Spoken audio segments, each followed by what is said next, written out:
She's on your side. Better call Bacon. A winning lotto ticket, but instead of collecting money, you have to pay the state. What?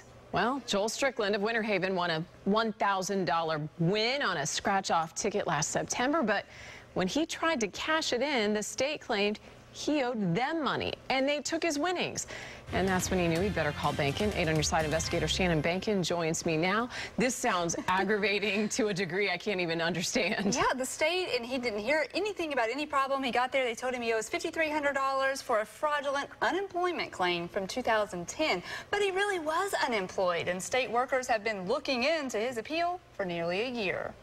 I walked out of the lottery office really disappointed. When Joe Strickland realized his lottery ticket was worth $1,000, he was ecstatic. $1,000 is a lot of money. Absolutely. I could do a lot of things with $1,000.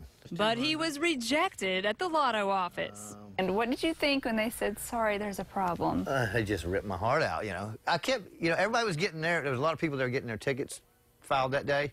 We was working in Tampa, so I said, well, let's go by and get it. I'm excited. We're going to do this and that. Maybe go to the beach or, get a room. And then the next thing you know, everybody's walking out with their money, and I'm thinking, uh-oh. His money was paid to the state of Florida to help settle a $5,300 debt Joe had never heard of. The state claimed he owed for a fraudulent unemployment claim in 2010. Joe is adamant that's a mistake. He was laid off from his job at this upholstery shop for 6 months and collected unemployment legally. If you look at the paperwork, it is clear as night and day that I was laid off, I drew unemployment, and then I was rehired. He appealed the decision. I'm a hard-working, tax-paying citizen, and I just want what's right is, to be done right. After he filed his appeal, Joe says he was initially told he'd get his money, but nearly a year later, he's only gotten the runaround. I just let it go. I forgot about it. I seen you on the news one day, and I said, maybe she can do something because, I'm beating my head against the wall. So he decided he'd better call Bankin. I made phone calls, sent emails, and got state officials to agree to take a closer look at Joe's claim. They got to see it. I mean, you've read the papers, and it's all right there, black and white. And why don't they give me my money? I don't understand.